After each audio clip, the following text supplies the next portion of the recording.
নমস্কার বন্ধুরা।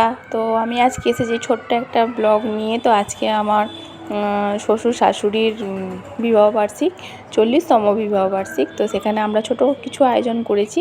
তো আর যেহেতু আজকে বৃহস্পতিবার, তো আজকে আমাদের নিরামিষ খাওয়া হয়। আমাদের নয়, মানে আমরা খাই, মা বাবা নিরামিষ খায়। আর এই নিরামিষের মধ্যেই খুব সামান্য কিছু রান্না করেছিলাম।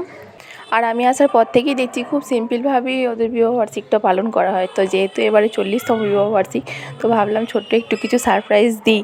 তো আছে, ছোট কিছু সারপ্রাইজ আছে ওদের জন্য, সেটা ওরা নিজেরাও জানে না।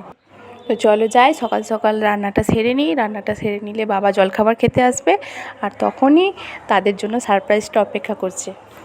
তো আমি রান্নাঘরে এসে তাড়াতাড়ি রান্না করার চেষ্টা করছিলাম, যে যত তাড়াতাড়ি সম্ভব সমস্তটা বাবা আসার আগে কমপ্লিট করে নিতে পারলে তাহলে ওদিকে সারপ্রাইজটা ওদেরকে দিতে পারবো। আর মা ছিল পাশের ঘরেই তরকারি কেটে দিচ্ছিলো, অথচ আমি যে এদিকে এত কিছু করছি ওরা কিছু বুঝতেই পারেনি, মানে মা কিছু বুঝতেই পারছিল না।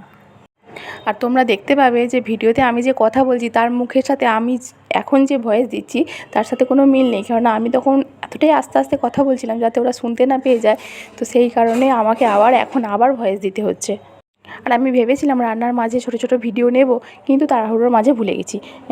আর সবথেকে মজার বিষয়, বাবা যখন জলখাবার খেতে আসে, বাবা জলখাবার খাই যাওয়ার পর বাবাকে যখন বলি যে বাবা দাঁড়ান একটু কথা আছে, বাবা তখন বলছে না না এখন না, এখন নয়, দুপুরে। কিন্তু বাবা করি না, এখনই, দুপুরে হলে অনেক লেট হয়ে যাবে। তো যা হবে এখনই, এটা সারপ্রাইজ, এটাই ছিল সেই সারপ্রাইজ। বাবা এসব দিকে খুব আগ্রহী, কিন্তু মা একদম না না না, এসব না না না, এরকমই করতে থাকে। এরকমই, মানে কত কষ্টে যে একটা নতুন শাড়ি পরাতে পেরেছি সেটা আমিই জানি। আপনারা ধরুন। এখানে মার ভীষণ রকম লজ্জা পাচ্ছে।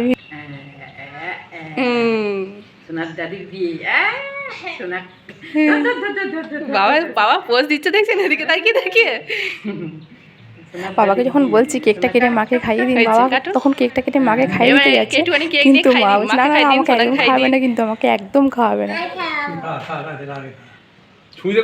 হাতে করে।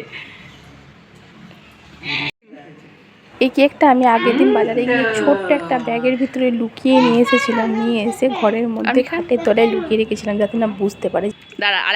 এই হচ্ছে আরেকটা সারপ্রাইজ, যাতে মায়ের আছে সমস্ত রকমের প্রয়োজনীয় জিনিসপত্র, মানে আমি আমার সামর্থ্য মতন দিয়েছি, যেটা মায়ের দরকার ছিল। মানে মা তখন হুট করে বাজার যেতে পারে না, এগুলো দরকার ছিল। দেখুন এখানে বাবাকে যেটা দেবো বলে ঠিক করেছিলাম সেটা এখানে পাইনি, কালকে আনবো। কালকেও বাবার জিনিস নেই, আপনার জিনিস আছে।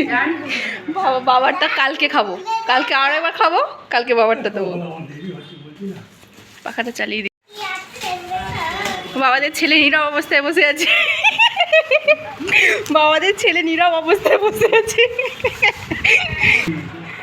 মুখ দেখে মনে হচ্ছে জিনিসগুলো পছন্দই হয়েছে। তো এখানে ছিল একটা ব্লাউজ, দুটো টিপের পাতা, একটা সেফটি পিন, দুটো গার্ডার, একটা মাথার ক্লিপ, একটা নীল পালিশ। আর মা এই সমস্ত কেক ভালোবাসে না, বাবুজি কেক ভালোবাসে, তাই বাবুজি কেক, মিষ্টি পাউরুটি, আলতা সিঁদুর, ব্যাস। আর এই মানুষটা প্রচুর খুঁতখুঁতে মানুষ, কোনো জিনিস দেওয়া নয় এক চান্সে কোনো জিনিস পছন্দ হয় না, খুব খুঁতখুঁতে মানুষ। আমি বলছি দাঁড়ান, দুজনে দাঁড়ান, একটা ভালো করে দুটো ছবি তুলবো, দাঁড়ান।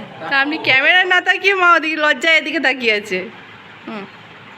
এবার আমাকে বলবে কোত্থেকে পেলে, কবে আনলে, কেন দিলে, কী জন্য দিলে, কী দরকার ছিল। আচ্ছা দেবো, দোকান থেকে কালকে বাজার গেছিলাম না, ওষুধ আনতে গেছিলাম।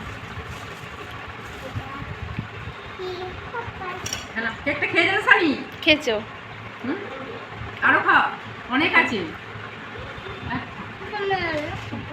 তো এবার আসি আমাদের খাওয়া দাওয়া। তো আমি কি রান্না করেছিলাম এবার তোমাদেরকে দেখাবো। তো ভাত তো থাকেই, তো ভাত, পোস্তর বাবার জন্য ছিল পোস্তর বড়া, মা পোস্তর বড়া খায় না, তাই জন্য মায়ের পোস্ত বাঁটা, এদিকে ছিল মুগের ডাল, এদিকে ছিল ধোকার তরকারি, তারপর ছিল শাক ভাজা, পটল ভাজা, ঢেঁড়সের ঝাল, আমড়ার চাটনি, পাঁপড়, আর এটার মধ্যে ছিল পাঁপড়, আর তার সাথে ছিল লেবু। ব্যাস এইটুকুই ছিল আজকে নিরামিষ খাওয়া দাওয়া। কি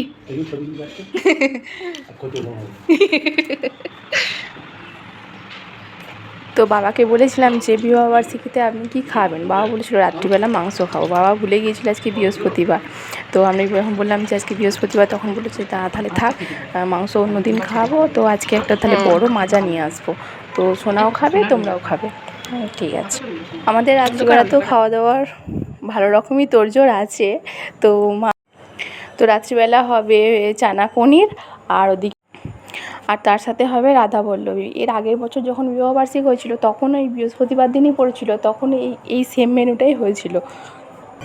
তো এই ডাল ভিজতে দেওয়া হয়েছে, তো এটা দিয়ে রাধাবল্লভী বানাবো। তো রাতে রান্নাটা সেরে নিই তাড়াতাড়ি, তারপর আবার কালকে আমাদের একটা খাওয়া দাওয়া আছে। তো কালকে সারাদিনে একটু ছোটো ছোটো ক্লিপ নিয়ে একটা ছোটো অ্যানিভার্সারি পার্ট 2 ভিডিও আসবে কালকে। তো এই ছিল রাত্রিবেলার খাবার। আমরা খাওয়া দাওয়া করে এবার ঘুমিয়ে পড়ি। তোমরাও ঘুমিয়ে পড়ো, ভালো থেকো, সুস্থ থেকো। আর কালকে আসছে এইটারই পার্ট 2। Tata, good night.